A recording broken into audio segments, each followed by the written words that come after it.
것들이 굉장히 많이 달라져요. 여기 있는 친구는 학생이라고 생각하고, 자, 한번 그럼 볼까요? 나는 누군가의 딸이다라고 생각하는 사람. 두 사람 있어요. 나는 여성이다. 한 명도 없어요. 나는 인간이다. 예. 예. 나는 인간이다에 압도적으로 남성이 더 많이 손을 들어요. 그러면 나는 아들이다. 한 명도 없고요. 딸은 아까 두 명 있어요. 한 분 계시고. 나는 그럼 남성이다. 없어요.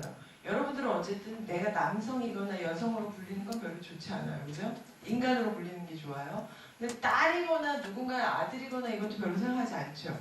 이거 굉장히 재밌는 게 결혼한 여성들, 여러분들의 부모님들, 학교에 다니는 학생들, 학부모님들을 만나서 강의를 할 때 나의 정체성을 물어보면 나는 누군가의 엄마라고 손을 드는 사람이 압도적으로 많아요. 반면에 아버지들, 직장인들이나 이런 분들은 나는 누군가의 아버지다라고 손을 든 사람 거의 없어요. 다 뭐라고 손을 드냐면 거의 대부분이 나는 인간이다라고 얘기해요. 사실 나는 나죠.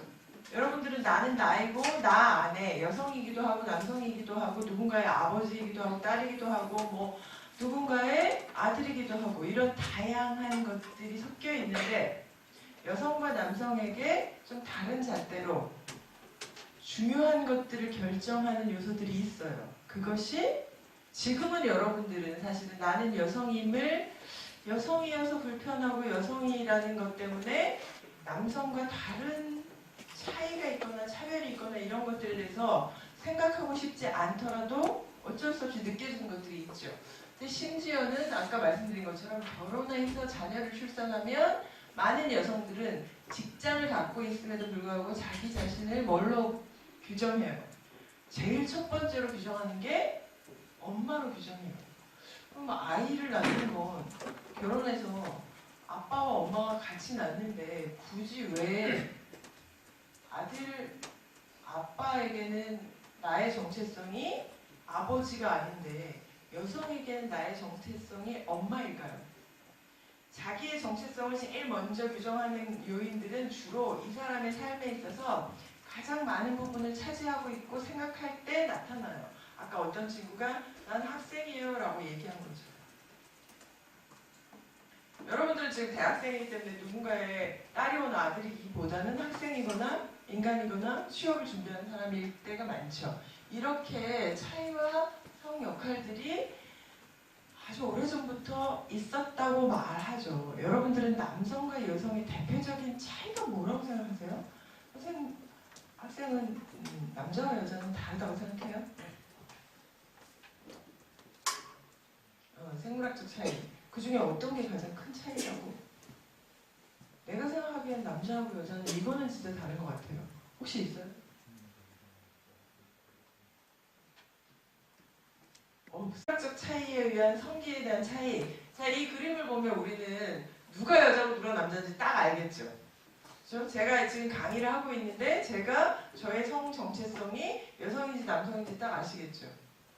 근데 이거 정확하다고 얘기할 수 있을까요? 외모만 가지고? 사실은 외모로 설명되지 않는 부분들도 있죠. 그런 경우가 어떤 경우예요? 그래서 자기의 성 정체성을 다르게 찾아가는 경우가 트랜스젠더들이 있죠. 사실은 생물학적 성을 우리가 보통 섹스라고 얘기를 해요. 섹스라고 하면 갑자기 섹스란 말이 딱 나오면 우리는 다른 걸 상상할 수도 있지만 섹스는 어쨌든 남성과 여성을 나타내는 생물학적 성이에요. 그냥 그림만 봐도 우리는 생식기의 차이로 남성과 여성을 알 수 있다고 얘기하죠. 그런데 자, 이렇게 신생아가 태어나 있어요. 남자아이와 여자아기가 있어요. 이 중에 누가 남자아기고 누가 여자아이인지, 자, 얘가 여자아기다라고 생각하시는 분 손 들어보세요. 한 사람? 세 사람? 왜 얘가 여자인 것 같아요? 네? 귀엽게 생겨서. 자, 그럼 얘가 여자아기라고 생각하는 사람. 네. 왜? 저기 혜연이 그 친구 왜? 왜 이 친구가? 얘가 여자아기일까요? 분홍색. 네, 맞아요. 사실은 여러분들 나머지도 손 안 드신 분들이 훨씬 더 많아요. 왜 안 드셨어요? 누가 여자학인지 남자학인지 나는 모르겠어요. 그죠? 사실은 신생아는 태어나면 우리가 앞에서 본 그림과는 다르게 벗겨서 생식기를 확인하기 전에 남성과 여성에 대한 구별이 안 돼요. 그죠? 근데 우리가 통념상 이렇게 생긴 애가 양 예쁘고 여자아기처럼 생겼다, 귀엽다 이렇게 생각하죠. 그러면 얘가 여자아기라고 대답할 텐데 이 아이가 여자아기라고 대답하는 친구들이 또 많았어요. 그 이유는 이거죠. 여러분들이 이미 보셨어요. 이렇게 쌀의 색깔이 다름으로 우리가 구별한 거죠. 대한민국은 놀랍게도 모든 산부인과가 아기가 태어남과 동시에 여자아기들은 분홍색과 남자아기들은 하늘색 쌀개로 딱 해갖고 신생아실에 놔두죠. 그래서 이 집에 아기를 낳았다고 해서 여러분들도 다 마찬가지예요. 그런 쌀개에 쌓여서 이 땅에 태어나서 왔죠. 며칠까지. 누가 우리 집에 찾아오든 삼촌이 오든 뭐 친구가 오든 이렇게 생긴 애 보면서 어머나 이 집 딸내미 너무 예쁘다.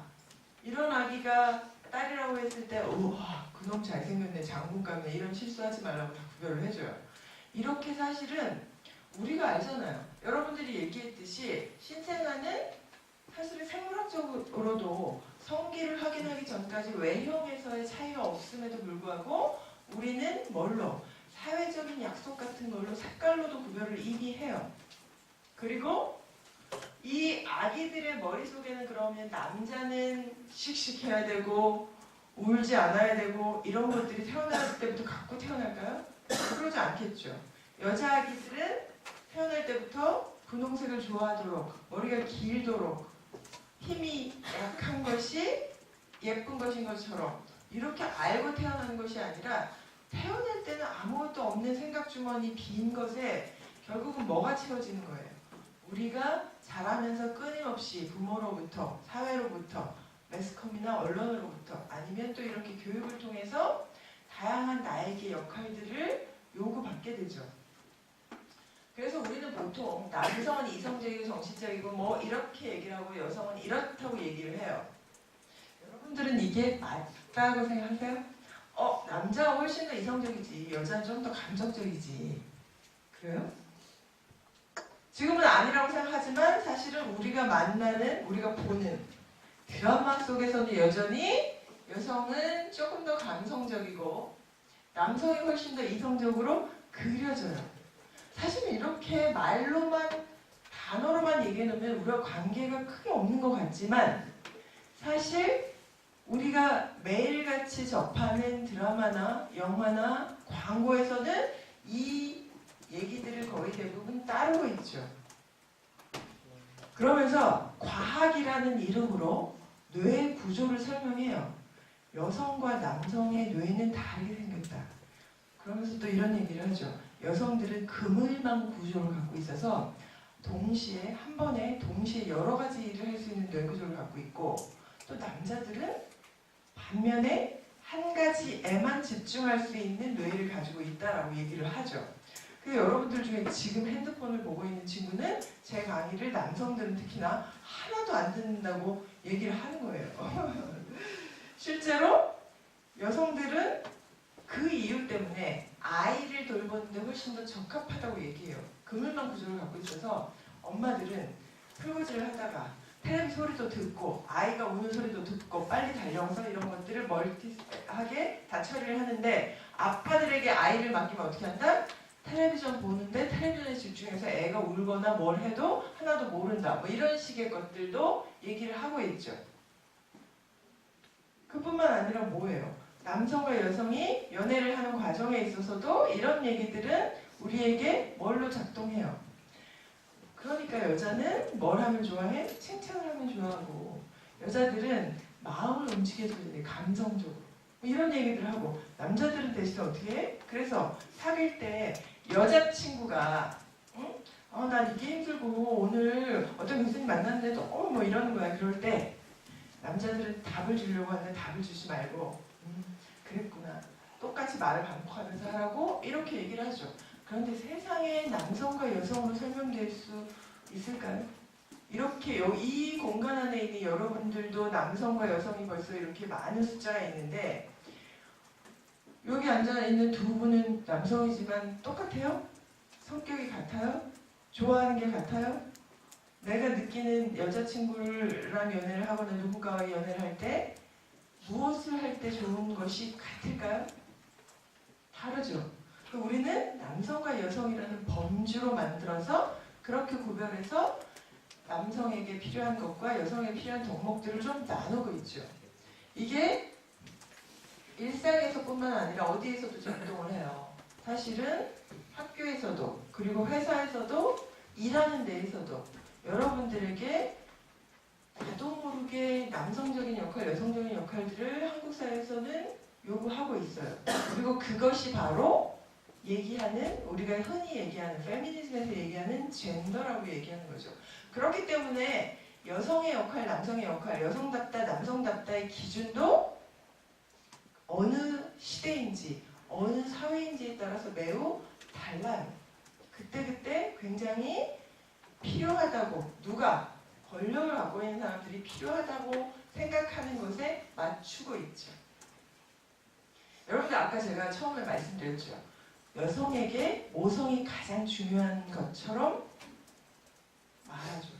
지금도 역시 마찬가지예요. 여러분들 아마 낙태권과 관련해서 낙태를 폐지해야 된다, 낙태죄를 폐지해야 된다, 아니면 낙태죄를 유지해야 된다에 대한 입장도 여러분들은 각자가 다르실 거예요.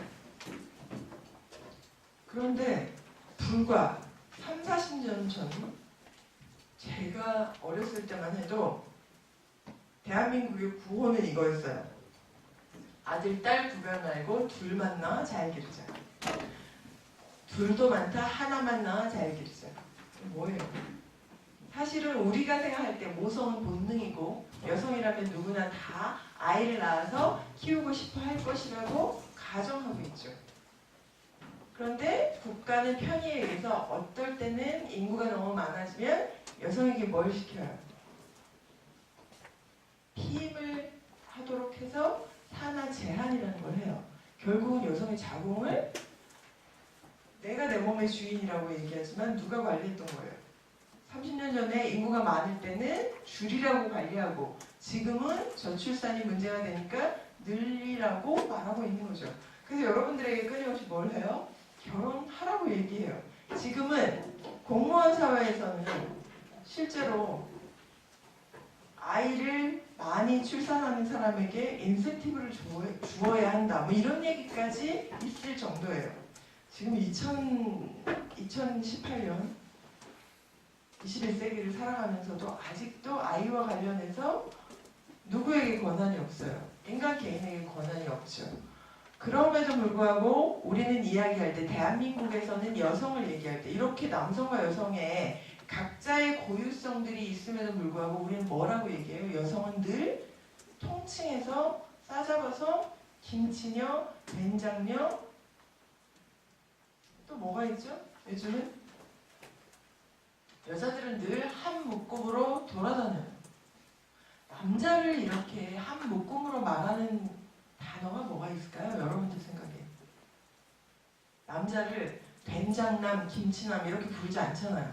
여성은 그런 언어들이 되게 많은데 남자에게 그렇게 한꺼번에 남성들을 묶어가지고 말하는 단어가 있을까요? 없어요? 요즘 많이 있는 거 하나 있잖아요. 뭐예요? 한남충이요. 그렇죠. 한남. 한남. 이거 남자들이 되게 싫어하잖아요. 특히. 그죠? 아니 한남충이라니. 그죠? 그런 애도 있겠지만 나는 거기에 속하지 않아. 왜냐하면 이 미러링이 막 시작됐을 때 굉장히 많은 남성들이 흥분하고 화가 났어요.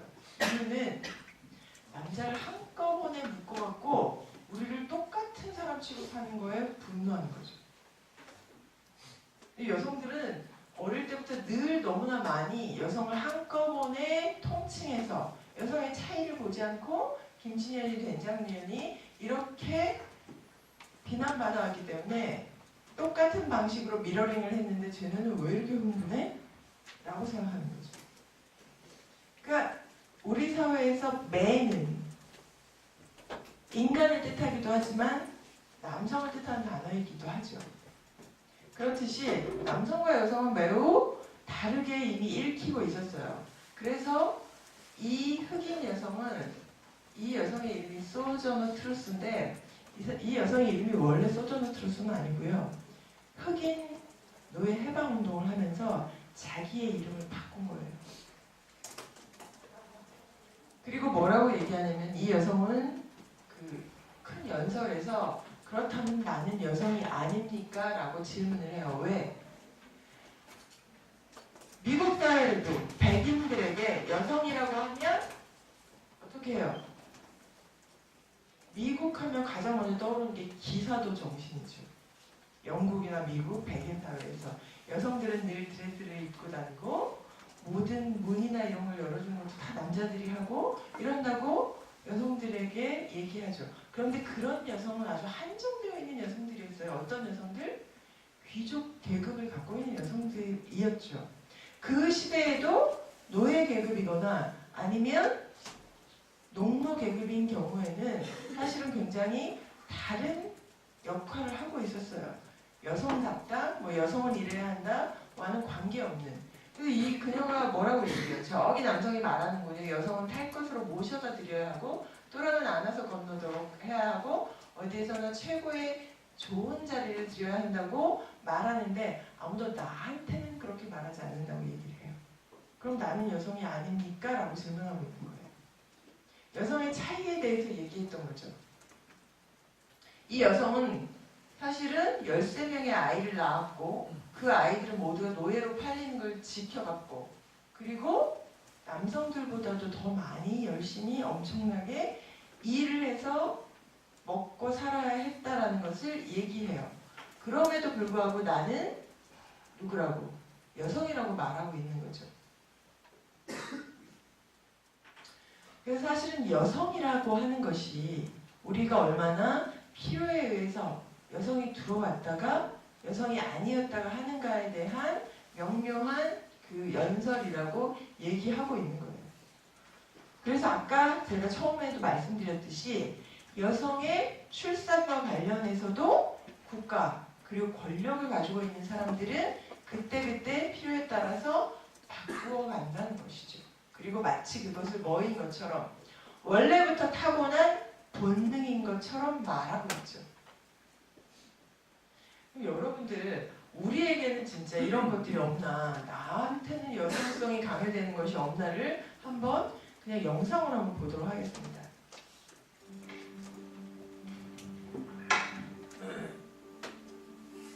Hi, Erin. Hi.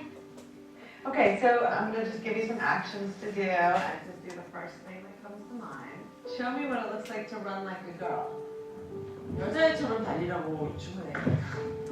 Here.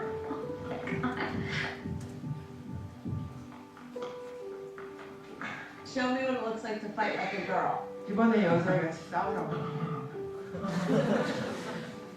Now throw like a girl.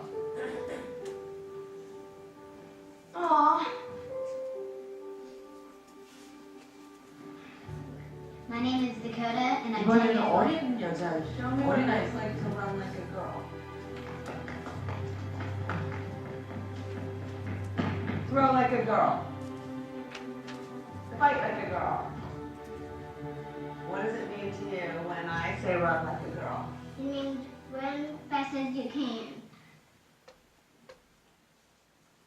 So do you think you just insulted your sister? No. I mean, yeah, insulted girls, but not my sister.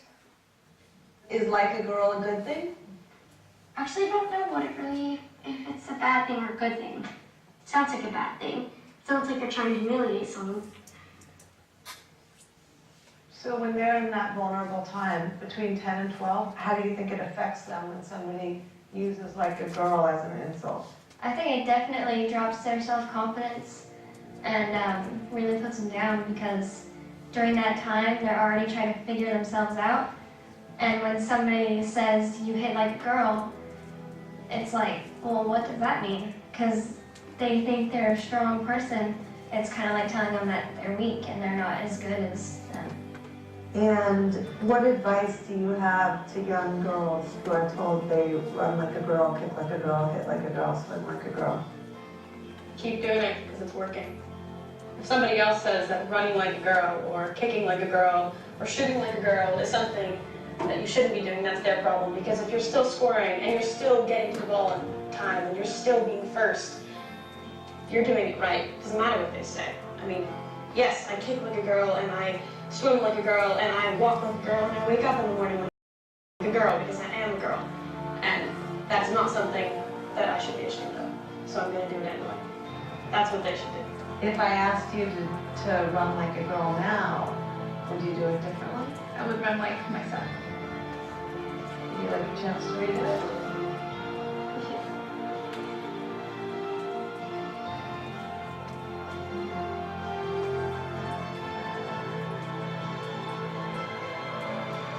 Why can't run like a girl also mean win the race?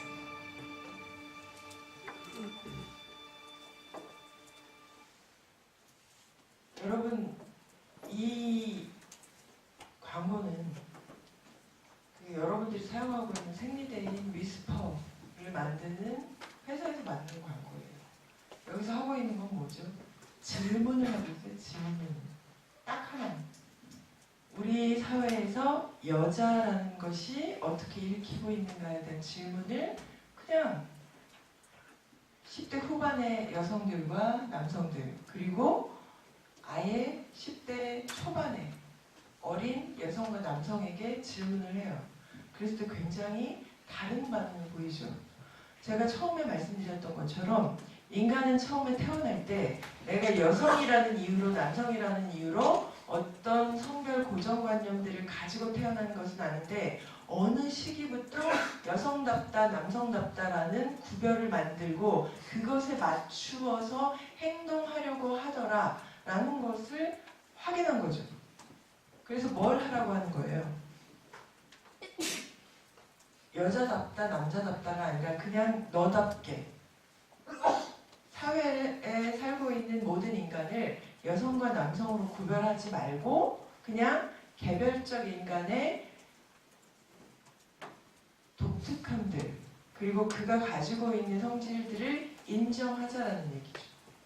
근데 이게 굉장히 쉬울 것 같으면서도 매우 어렵죠. 왜? 특히 청소년기의 학생들은 남과 다르게 보이는 걸 매우 싫어해요. 제가 지금 여기 와서 봐도 그런데요. 여학생들의 머리는 거의 대부분 길어요. 왜 자기의 얼굴의 형과 관계없이 예쁜 것은 다 여성들은 머리가 길 거라고 생각할까요? 사실은 얼굴형에 따라서 머리가 커트이거나 짧거나 길거나 막 섞여 있어야 되는데 별로 안 섞여 있어요. 남학생들도 거의 대부분 머리 모양이 비슷해요. 뭐에 따라가는 거예요? 유행이라는 거에 따라가죠. 옷 스타일도 내가 바르는 화장품의 색깔들도 우리는 굉장히 누군가가 정해준 룰에 따라가요. 이 누군가는 주로 뭐예요? 텔레비전에서 나오는 유명한 연예인들이죠.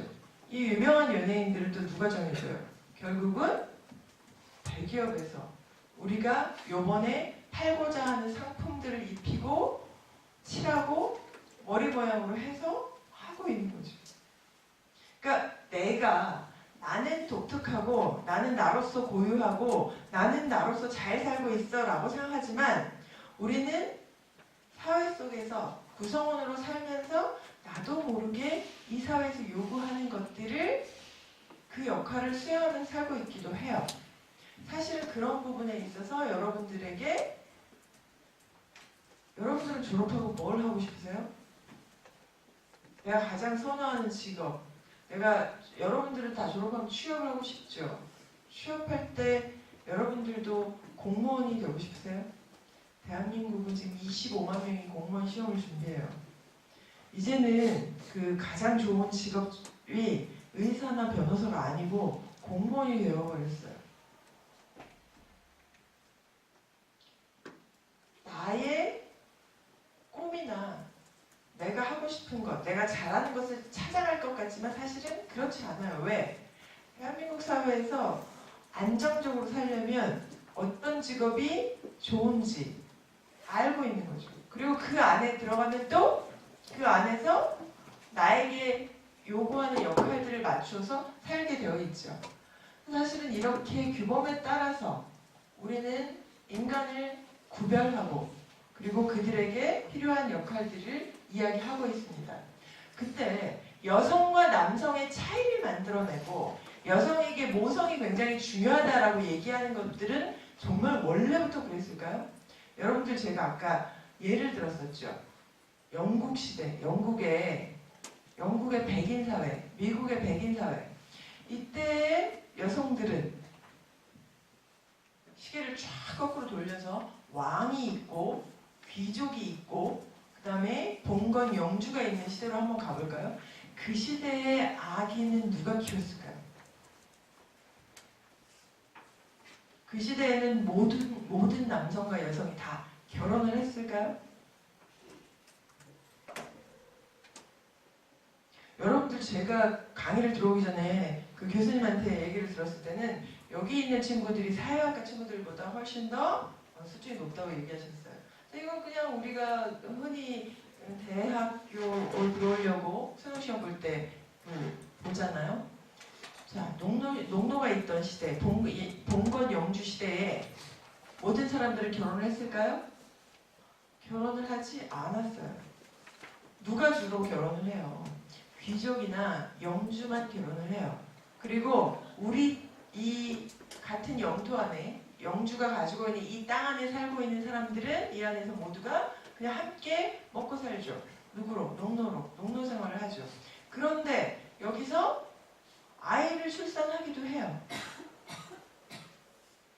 사람들끼리 당연히 아이는 굉장히 중요한 수단이에요. 뭐의 수단이었겠어요? 그 한 영토를 지키는데 그 영주에게는 아이가 많으면 많을수록 좋죠. 왜? 노동력이 많아지는 거잖아요.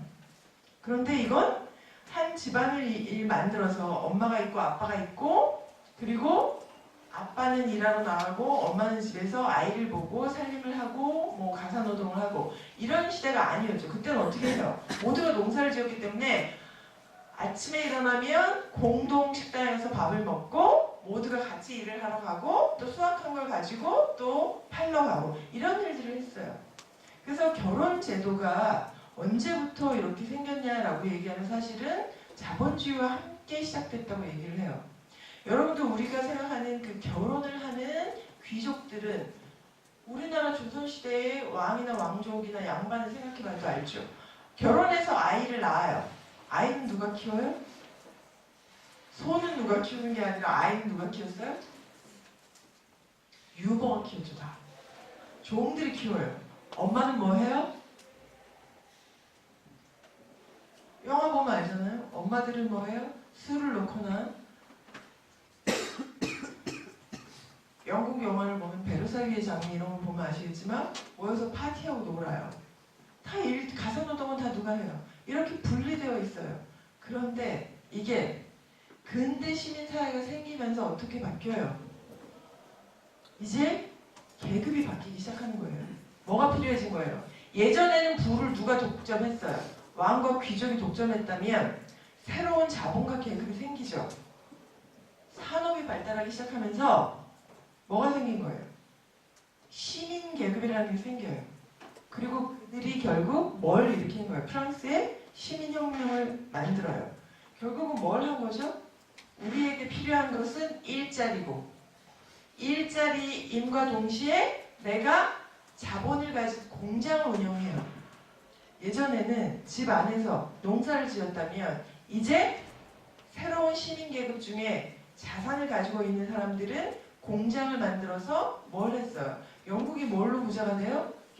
면직을 만들죠. 모직을 만들고 미국은 대표적으로 면직, 목화 농사를 한 거고요. 영국은 모직을 만들었죠. 이걸 전 세계에 팔면서 부자가 되는 거죠. 그러니까 새로운 계급이 생긴 거예요. 옛날에는 아버지가 왕이고 귀족이면 나의 계급이 귀족이었고 이 사람들이 재산을 갖고 있었는데 산업이 바뀌면서 산업구조가 바뀌면서 이제는 뭘 갖고 있어야 돼요? 공장을 가지고 있고 일하는 사람들을 데려다가 물건을 갖고 팔 수 있는 사람들이 생긴 거예요. 이 사람들이 이제 뭘 가져야 돼요? 나는 돈은 있는데 나는 귀족이 아니야. 그래서 내가 왕이 될 수도 없고 내가 권력을 가질 수 없어. 이걸 바꾸자고 만들었던 것이 바로 시민혁명이죠, 사실은. 시민혁명은 그리고 노예 해방은 우리가 생각하듯이 어떤 백인들이 저 사람들은 너무 불행해. 왜 똑같은 인간인데 노예로 살아야 돼? 평등하게 투표권을 주자 해서 만든 것이 아니라 본인들의 권력을 유지하기 위한 신분제를 없애기 위해서 만든 제도이기도 한 거예요. 그래서 만들었던 혁명이고 그래서 시작된 전쟁이었죠. 근데 이 안에서 가장 중요한 건 여성은 시민이 아니었다는 거예요. 이때부터 사실은 훨씬 더 심각한 여성과 남성의 차별과 차이 그리고 젠더적인 불평등이 만들어지게 된 거죠. 이런 거예요. 제30제 국왕이 있고 이렇게 있었다면 이 사람들이 이 위로 올라가야만 했기 때문에. 근데 놀랍게도 우리가 여러분들 베르사유의 장미라는 그 영화를 보면 아시겠지만 굉장히 많은 여성들이 시민혁명에 동참했어요. 그런데 시민이라는 말이 그때부터 맨이 된 것이고 그 안에 남성만 있었지 여성은 없었어요. 왜? 여성은 너무나 감정적인 동물이어서 도저히 이렇게 중요한 국가의 일을 하는데 적합한 인간이 아니다라고 본 거죠. 그래서 프랑스 권리 선언이 발표되자 올랭드 구즈라는 이 여성 혁명가가 똑같이 여성 시민의 권리 선언이라는 것을 발표하고 단도대의 이슬로 사라져요. 지금 세계 인권 선언은 이렇게 말하고 있죠. 모든 사람은 태어날 때부터 자유롭고 존엄성과 권리에 의해서 평등하다. 자, 이렇게 얘기했던 인간의 권리는 이 안에 인간의 범주에 여성이 없었어요. 물론 흑인 노예 해방 전쟁이 일어난 이후에 미국에서도 누가 먼저 참정권을 가져요? 놀랍게도 백인 여성보다 흑인 남성 노예가 먼저 참정권을 가져요.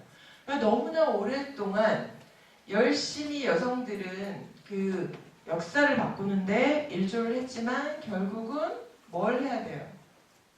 남성들을 보조하는 역할을 하게 되죠. 어떻게? 예전에 봉건 시대에 가족을 먹여 살리고 밥을 하고 아이를 돌보는 일을 공동으로 모두가 함께 했었다면 이제 뭐가 바뀐 거예요?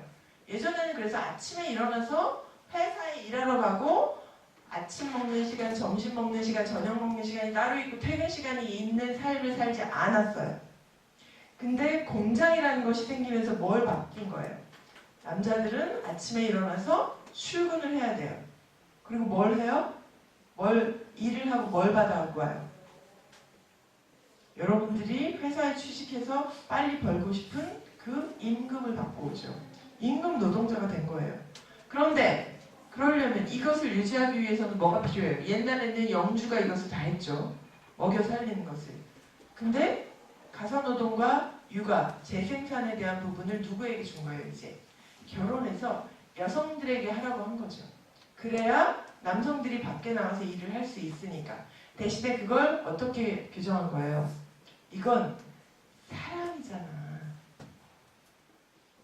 사랑해서 결혼해서 아이를 낳아서 키우는 것이니까 내가 사랑하는 남편에게, 내가 사랑하는 아내에게 밥을 먹이고 빨래를 하고 하는 것은 뭘로 해야 돼? 돈을 받아서는 안 되는 것이에요. 이렇게 자본주의는 유지하게 된 거고요. 물론 뭐 이런 부분으로 인해서 사실 지금까지 이 구조는 어떻게 이어져요? 가부장제와 남성 생계부양자 모델로 이어지고 있어요. 놀랍게도 여성 참정권의 역사를 보면 프랑스의 시민혁명이 언제 일어나요?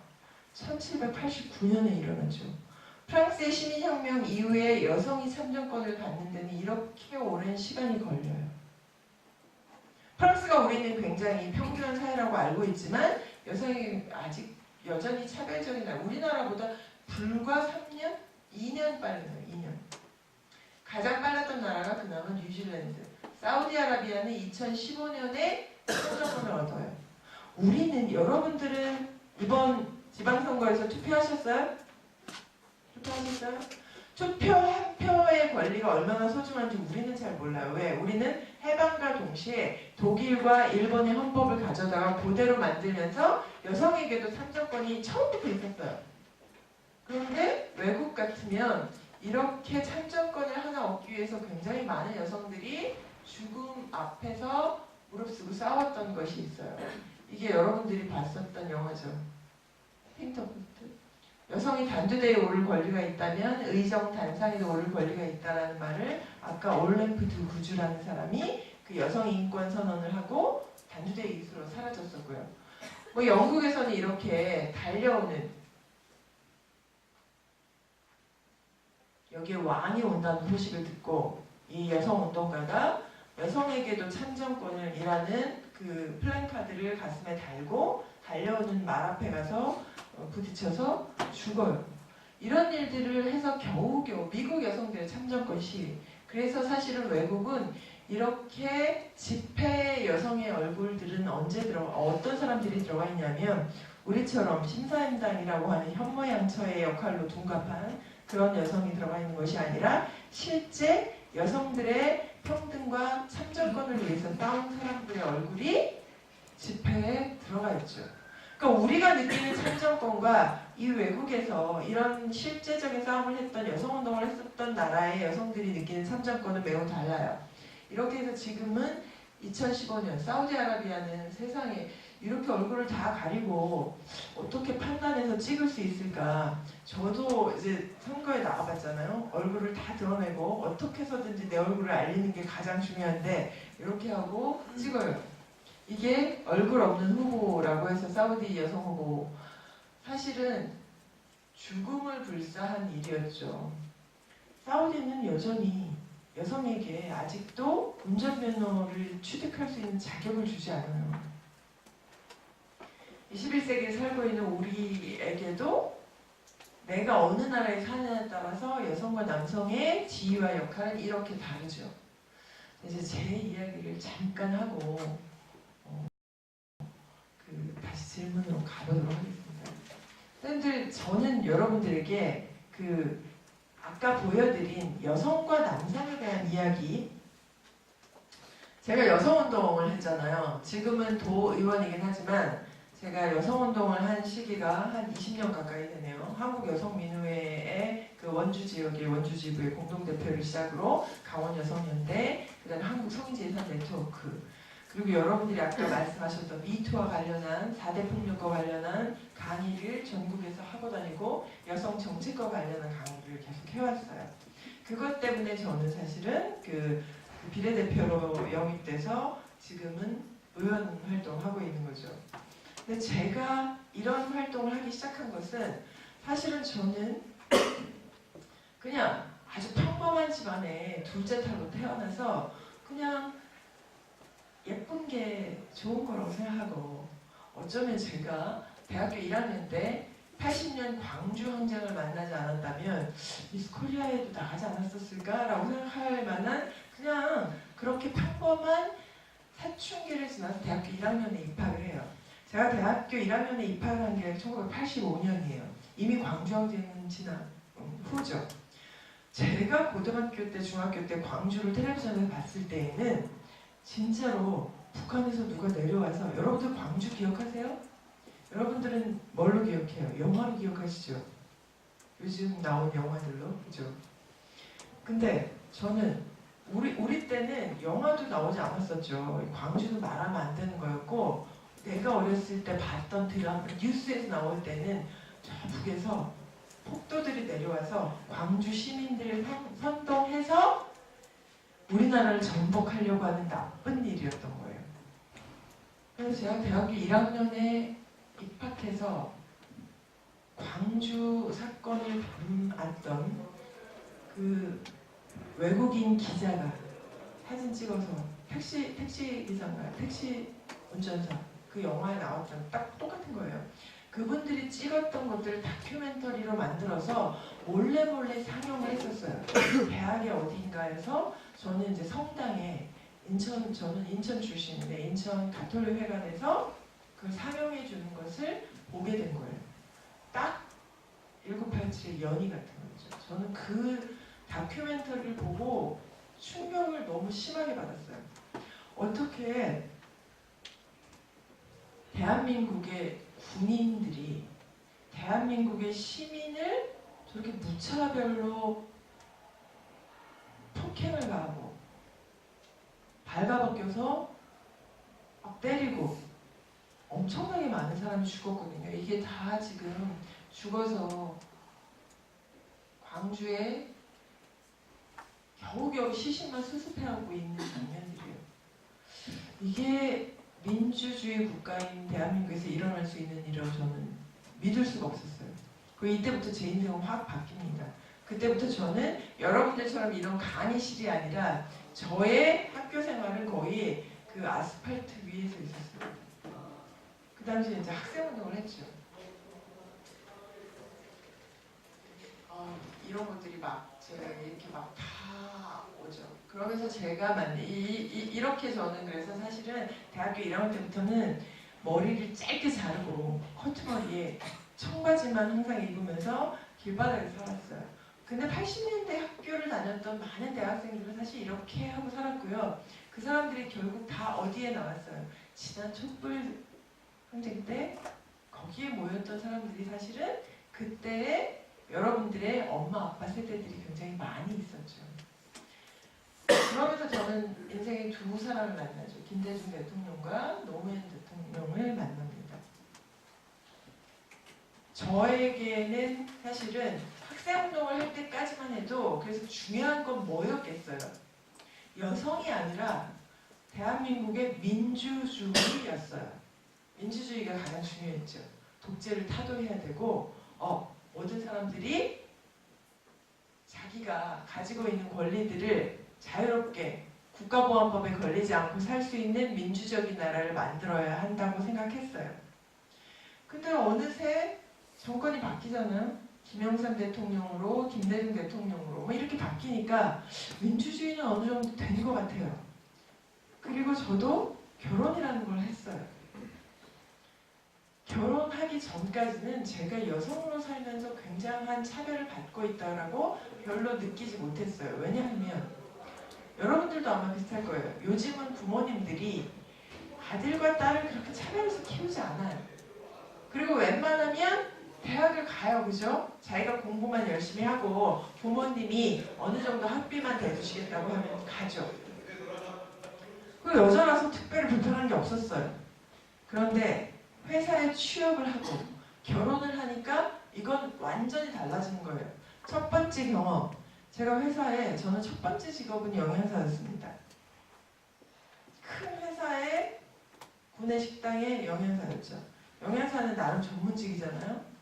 저는 그 당시에 그 회사에는 몇백 명이 한 1000명 가까이가 근무를 하는데 여직원은 한 10명 정도밖에 안 됐어요. 그리고 대학을 졸업한 사람은 저밖에 없었어요. 저하고 같은 시기에 입사한 남성들은 다 대리로 승진을 하는데 저는 계속 그냥 영양사만 하는 거예요. 영양사여도 대리 영양사여야죠. 승진을 안 시켜주는 거예요. 그래서 문제 제기를 했죠. 왜 안 해주냐고. 왜 안 된대요. 여자는 한 번도 그런 적이 없대요. 그리고 나머지 저와 함께 있는 여직원들은 결혼을 하면 회사를 그만둬야 했어요. 있을 수 없는 일이잖아요, 이런 거. 아니, 여자는 왜 결혼하면 회사를 그만둬야 돼? 남자는 결혼하면 오히려 박수를 쳐주면서. 그래서 사실 그 10명의 여직원들과 함께 노조를 만들어서 노조 활동을 하다가 제가 잘려요. 그리고 저는 다시는 이제 그런 회사로 돌아가는 일은 하지 못했어요. 그리고 또 제가 그 이후에 안 되겠다. 그러면 이 대한민국 사회는 자본을 가지지 않고는 여자가 성공하기 어렵겠구나. 그래서 뭘 했냐면 장사라는 걸 해봤어요. 쇼핑센터에 가게를 하나 내서 친구하고 동업을 해서 가게를 운영했어요. 그냥 돈은 웬만큼 벌었는데 사실은 이 안에서도 내가 더 큰 사업체나 이런 걸 하기에는 어려웠어요. 왜? 우선 여성들이 그런 걸 할 수 있는 문화가 아니었고 집에서 허락을 안 해주는 거예요. 집에서는 엄마가 아빠가 계속 언제 결혼할 거냐고. 제가 29쯤에 결혼했거든요. 그 당시에 결혼치고는 꽤 늦었죠. 지금은 남성 32세, 여성 30세잖아요. 평균 초혼 연령이. 끝까지 몰려서 어쨌든 결혼을 했습니다. 결혼을 해서 아이를 낳았더니 이것은 이제부터의 저의 삶은 저 개인 정류소는 어딘가로 사라지고 나는 누군가의 아내, 누군가의 엄마로만 살게 되는 거예요. 왜? 저는 결혼과 동시에 서울로 이사를 가게 되고 그래서 내가 가지고 있던 인간관계는 다 없어지고 이곳에서 새로 시작해야 되고 모든 것이 낯선 곳에서 사회적 구조도 없이 그냥 남편이 출근했다가 돌아올 때를 기다리고 아이를 돌보는 게 저의 일이었어요. 그렇게 3년을 살고 나니까 정말 자존감이 낮아지더라고요. 바보가 되는 게 순식간이더라고요. 여러분들, 나는 결혼을 할 것이다. 난 결혼을 하겠다라고 생각하는 사람이 몇 분이나 될까요? 한번 손 들어보실래요? 난 결혼할 거야. 그래서 좀 자신있게 들어보세요. 난 결혼을 하고 싶어. 그래도 여성들 되게 많아요. 요즘 고등학교 가잖아요. 여자애들은 한 반에 4, 50명 있는데 3명 들어요. 많아야. 1명. 남자들은 한 반수 듣는데. 자, 그럼 결혼하겠다고 하신 친구들 중에 나는 아이를 낳을 거야. 2명.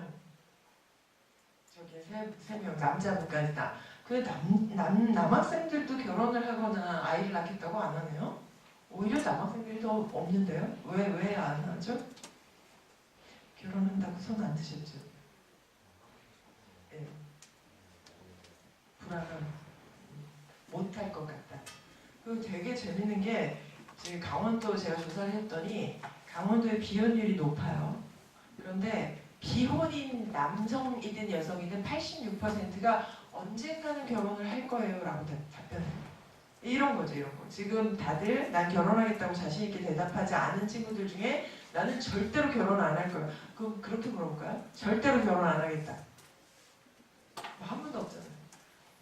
결혼을 안 할 건 아닌데 언젠가는 할 것 같은데 지금은 결혼을 하겠다라고 자신있게 얘기할 수 없는 사회를 살고 있죠. 어쨌든 많은 사람들이 남성들은 사실은 결혼을 기피하는 이유가 경제적 부담 때문에 결혼을 기피해요.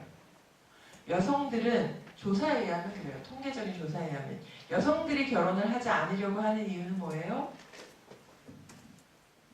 결혼 구조 안으로 들어가서 그 남편과 그 시댁 식구와의 관계 때문에 결혼 별로 안 하고 싶어요 하는 거 하나 하고 그리고 내가 지금 가지고 있는 직업을 유지하기가 어려울 것 같아서 결혼과 출산을 하고 싶지 않아요 라고 답변하는 경우가 많아요. 근데 저는요 진짜 여러분들 후자인 경우에요. 10년을 그래서 아이를 키우느라고 제가 하고 싶은 일을 아무것도 못했어요.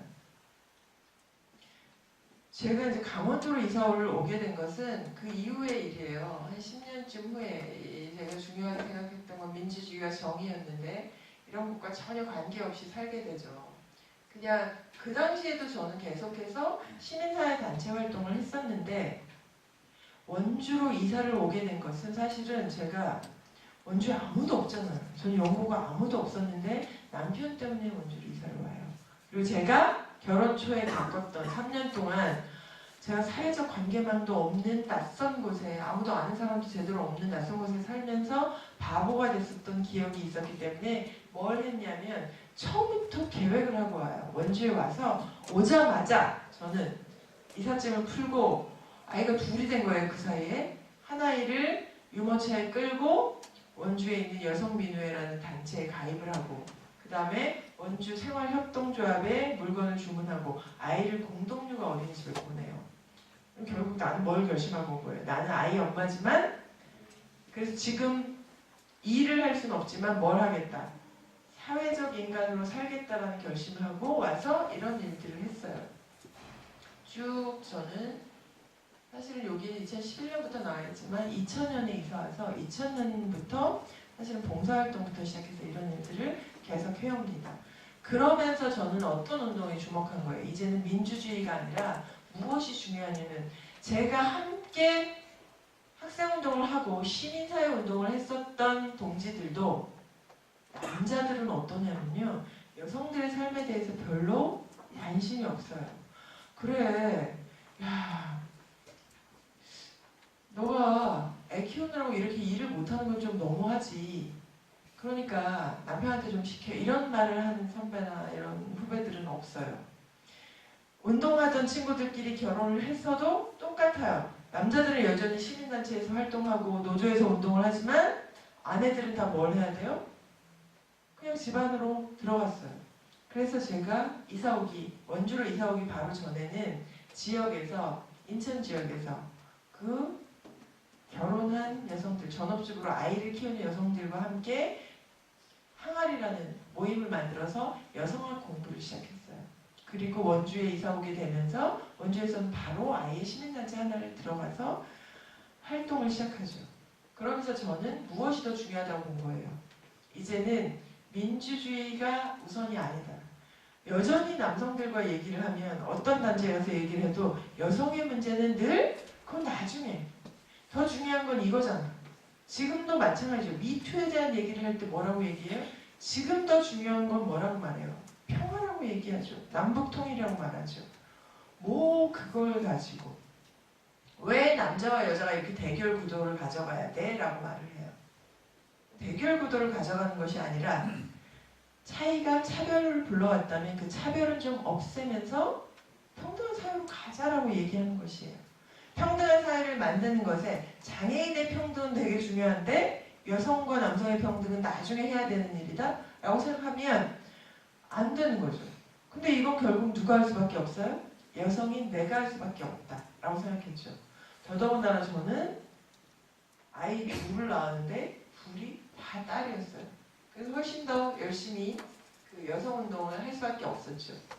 그래서 저는 이런 일들을 만나죠. 제 인생의 두 번째 사건은 바로 이거예요. 세월호. 여러분들 기억하시죠? 지금 1학년부터 4학년까지 여기 섞여 있죠.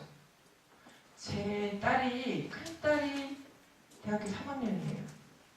얘가 고등학교 2학년 때 이 단원고 고등학교 2학년 학생들이 세월호 사건이 벌어져요.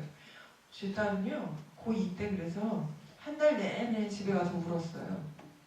아마 여러분들도 다 비슷한 경험이 있을 거예요. 여러분들 이 세월호와 관련해서는 특히 그 시기에 고등학교를 다녔던 우리 친구들에게는 집단 트라우마로 남아있죠. 이건 누구의 잘못이었을까요, 사실은? 제가 이제 여성운동과 관련한 부분들을 끊임없이 하다가 제가 정치를 하게 된 이유는 사실은 이거예요. 그 전에도 시민사회에서 시민단체 활동을 한다는 것은 생활 속에서의 정치적인 목소리를 내는 일들을 했어요. 그렇지만 그것이 가진 한계들이 너무 컸고 정권을 바꾸지 않으면 안 되겠다라고 생각한 결정적인 계기는 사실은 세월호였어요. 그리고 저 역시 매일같이 매주 광화문에 올라가서 촛불을 함께 들었고 정권을 바꾸는데 애를 썼죠. 그리고 저는 지금 결국 의원이 되어 있습니다. 이렇게 굉장히 낯설었어요. 사실은 이렇게 그 시민단체 활동을 하던 사람이 그 정당 정치인이 된다는 것은 쉬운 일은 아니거든요. 그래서 제가 여러분들이 투표를 해주셨다 하니 이번에 제가 여러분들의 표에 힘입어서 저는 비례대표니까 어떤 정당을 지지했느냐에 따라서 제가 나뉘는 거거든요. 그래서 더불어민주당을 여러분들이 지지해 주셔서 이렇게 10대 강원도의 의원으로 올라왔죠. 그리고 얼마 전에 제가 불과 25일 날 도정 질문이라는 것을 합니다. 여러분들 저는 의원이 됐지만 의원이 되기 전에 명확하게 제가 가지고 있는 공약이 있었어요. 제가 도의원이 되면 꼭 해야 되겠다라고 생각하는 일들이 몇 가지 있었어요. 그 중에 청년들의 문제, 여성들의 문제가 굉장히 중요한 부분을 차지하고 있었고 그 두 가지를 이번 도정 질문에서 저는 그 도지사와 그 강원도의 집행부에게 질문을 합니다. 청년 일자리와 관련한 부분이었어요. 여러분들은 나는 고향이 강원도예요? 강원도 사람. 강원도 아니신 분이 훨씬 많네요. 수도권이세요? 그럼 거의 대부분?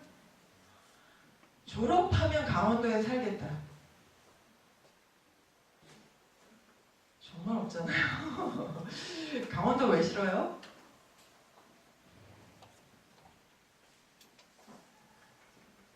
집이 서울이라 집에 가고 싶어서. 근데 4년 동안 학교를 여기서 다니면 강원도가 춘천이 정들만 하지 않아요? 어때요? 별로예요? 별론데? 여러 가지가 별로죠. 그죠? 뭐가 별로예요? 가장 먼저 놀 데가 없어. 그죠? 문화적인 수준의 차이가 참 많아. 그리고 가장 중요한 것 중에 하나가 뭐예요? 일자리가 없어요. 그죠? 여러분들이 사실 한림대를 졸업하고 강원도에 좋은 일자리가 있다면 여기에 남겠죠. 그렇죠. 그런데 강원도와 수도권과의 임금 격차가 꽤 커요. 그러니까 여기가 여러분들이 여기에 남아서 계속해서 강원도민으로 살고 싶은 메리트가 별로 없죠. 여러분들 혹시 혁신도시에 있는 기업들, 공기업을 준비해요? 강원도 내 대학을 졸업한 학생들에게 강원도 인재 채용 우대를 하잖아요. 준비하는 분 있으세요? 혹시? 왜? 왜 아무도 없어요?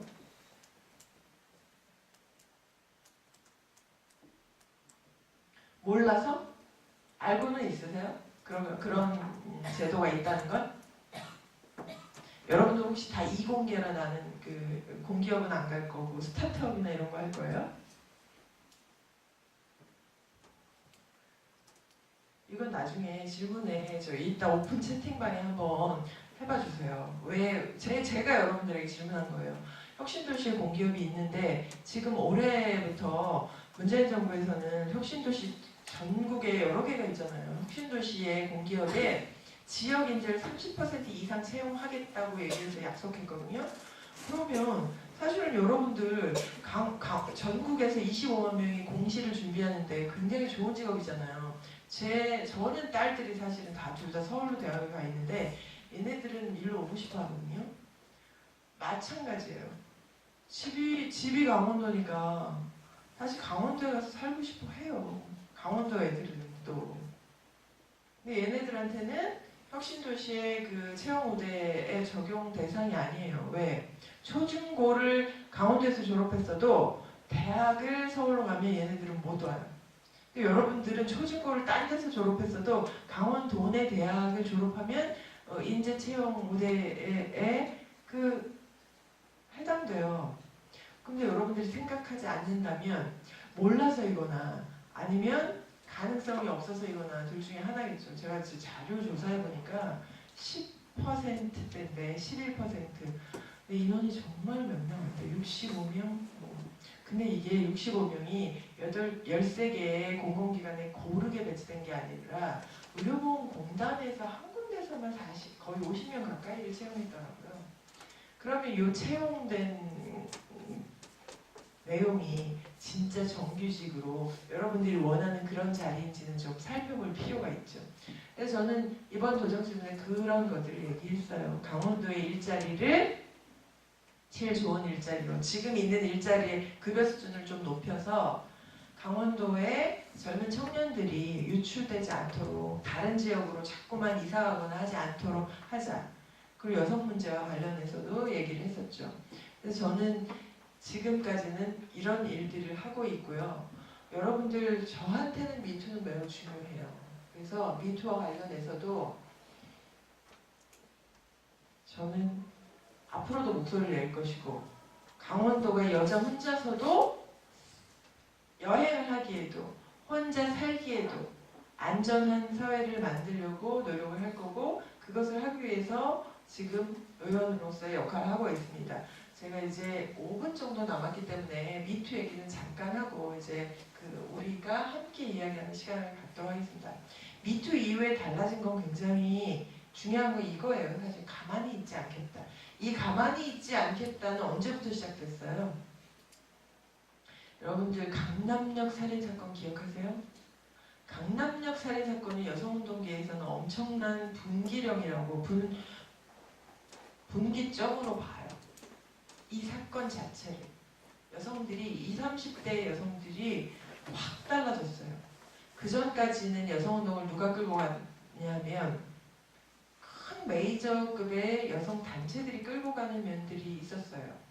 한국여성민주의 대표적이고 한국여성회전이나 한국여성단체연합, 여러분들이 한 번씩은 들어봤을 만한 그런 단체들이 주로 끌고 갔었죠. 이슈들을 만들어내고 법과 제도를 바꾸고 그런 역할을 쭉 해왔어요. 그래서 이제는 법과 제도는 너무 어쨌든 있어요. 성폭력과 관련한 법도 있고 성매매와 관련한 법도 있고 성주류와 정책과 관련한 법들도 다 만들어졌는데 뭐가 안 되는 거예요.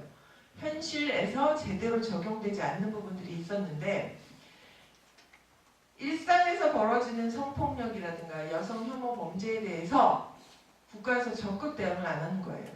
뭐하고 비슷한 거예요? 세월호하고 비슷한 거죠. 그래서 이제는 여학생들이 특히 젊은 청년 여성과 남성들이 가만히 있지 않겠다는 거고요. 미투는 이것에 함께 가는 거예요. 서지영 검사가 JTBC 뉴스에 나와서 자기 이야기를 털어놓는 그 순간에 이 사회에서 본물처럼 자기의 경험들을 얘기하기 시작했고 50대, 60대의 여성들조차도 부끄러워서 숨겨야 한다고 생각했던 성폭행에 대해서 이제는 드러내서 말하는 단계로 가고 있고요. 이제 대학에서는 학생들이 이렇게 모여서 이제는 대학 교수의 성희롱이나 아니면 학교 안에서 벌어지는 성폭력에 대해서 가만히 있지 않겠다고 얘기하는 것들을 하고 있습니다. 전국에서 매번 모이고 있고요. 이렇게 14개 대학 33개 동아리가 펭귄 프로젝트로 진행하기도 하고 그리고 교수에 대한 징계가 약하게 내려지면 교수 사무실 앞에다가 연구실 앞에다 이렇게 포스트잇을 붙이면서 이제 그만 나가라고 얘기하고 있습니다. 강원도는 조금 더디어요. 강원도에서는 이렇게 미투와 관련해서 드러나게 활동하는 게 많지 않아요.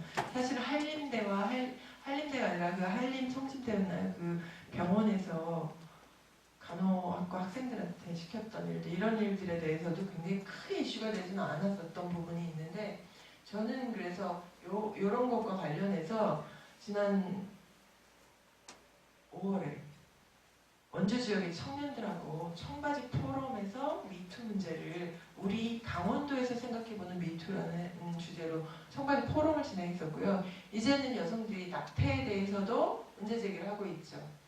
투표는 되는데 왜 낙태는 안 되냐. 그리고 옷차림에 대해서도 뭐예요? 성폭력은 여성들이 노출이 심한 옷을 입어서가 아니야 라는 것을 스스로 옹변하고 있는 거죠. 겨털 대회 같은 거 열리고 이제 심지어는 가슴을 드러내죠. 여러분들 이 사진을 보면 이 사진이 굉장히 논란이 많아요. 저도 이제 제 딸하고 이거 가지고 논쟁을 붙었었는데 여러분들 어떤 사람은 너무 심하지 않아? 저렇게까지 해야 돼? 꼭? 이렇게 얘기하는 사람이 있는데 여러분들 이 사진을 보면서 섹시함이 느껴지세요? 우리가 성폭력에 대해서 얘기하죠. 노출이 심한 옷차림. 발가벗고 있어도 폭력은 잘못된 것이고 가해자의 문제다라는 것을 말하고 있는 거죠. 이 여성들은 불꽃 팬미 액션이라는 단체고요. 이 친구들이 이걸 하게 된 데는 이유가 있어요. 원래 이 친구들이 뭘 하는 팀이었냐면 농구를 좋아하는 친구들이에요. 여자들도 농구 좋아해요. 남자들만 농구를 좋아하는 게 아니라 여자들도 축구 좋아하는 친구들이 있어요. 근데 길거리 농구단 막 이렇게 해갖고 막 넣는데 남학생들이나 남자들은 농구하다가 더우면 막 우통을 다 벗는 거예요. 근데 여자들도 농구하다 보니까 너무 더우니까 브레이저를 빼거나 막 이래도 막 욕을 하니까 왜? 남자나 여자나 똑같은 몸이고 똑같은 가슴인데 왜 여자의 가슴은 감춰야 되고 드러내면 부끄러워해야 돼?에 대한 문제제기예요. 그런데 아까 위스퍼가 얘기했던 것도 문제를 여러분들에게 던지는 거였죠. 여자처럼 달려봐. 도대체 우리 사회에서 여자에게 여자라는 이유로 어떤 억압을 하고 있는가에 대한 얘기고, 이제는 몰카가 계속 이제 해화역에서 몰카 시위를 하고 있죠. 이런 부분들과 관련해서 아마 여러분들은 다 각자의 생각이 다를 거예요. 굉장히 논쟁적일 수 있어요. 그런데 우리는 뭘 해야 되는 거예요? 남성과 여성이 함께 살아야 되고, 이제는 뭘 바꿔야 되냐면 타인의 경계를 침범하는 것이 어떤 것인가, 우리는 무엇을 하고 무엇을 하지 말아야 될 것인가를 이제는 정하는 시기인 거예요. 왜냐하면 여러분들이 학교를 다니면서 공부를 하던 그 시기에는 제대로 된 인간관계를 맺는 법에 대한 교육은 다 빠져 있었어요. 누군가의 경계를 침범하는 것, 만약에 침범했을 때는 어떻게 대응해야 하고, 연애를 할 때는, 남자와 여자가 연애를 할 때는 어떻게 하는 것이 좋은가, 그리고 헤어졌을 때 안전하게 이별하는 방법, 이런 것들에 대해서 배우셨어요? 여러분들 끊임없이 연애를 하면서 궁금해해요. 남자들은 뭘 어떻게 할 때 좋아하지? 여자들은 어떻게 할 때 즐거워할까? 이걸 다 어디다가 물어봐요? 여러분들은 다 네이버에게 물어봐요. 네이버에게 남자가 물어봐요. 제가 여자친구가 생겼는데요. 이제 곧 100일을 맞는데 어떤 걸 하는 게 좋을까요? 이렇게 얘기하면 네이버에 답글이 막 달리죠. 주로 누가 달아요? 남자애들의 질문에는 죄다 남자가 달아요. 또 여자가 뭘 물어보면 이 질문에는 또 여자들이 답을 해요. 그러니까 서로 누구랑 얘기해야 돼요? 내가 사귀는 그 여자친구한테 물어봐야 되고, 내가 사귀는 남자친구에게 물어봐야죠. 성관계를 하고 싶은데 어떻게 해야 해요? 이걸 왜 네이버한테 물어봐야 돼요? 그녀는 뭘 좋아할까요? 이걸 왜 네이버한테 물어봐? 누구에게 물어봐야 돼요? 내가 사귀는 여자친구에게 물어봐야 돼요. 내가 사귀는 남자친구에게 물어봐야지. 이런 것들을 이제는 정하는 시기가 이제 왔다는 거고요. 이제 우리가 함께 나누는 시간을, 질문을 함께 나누는 시간을 갖기 전에 잠깐 시도를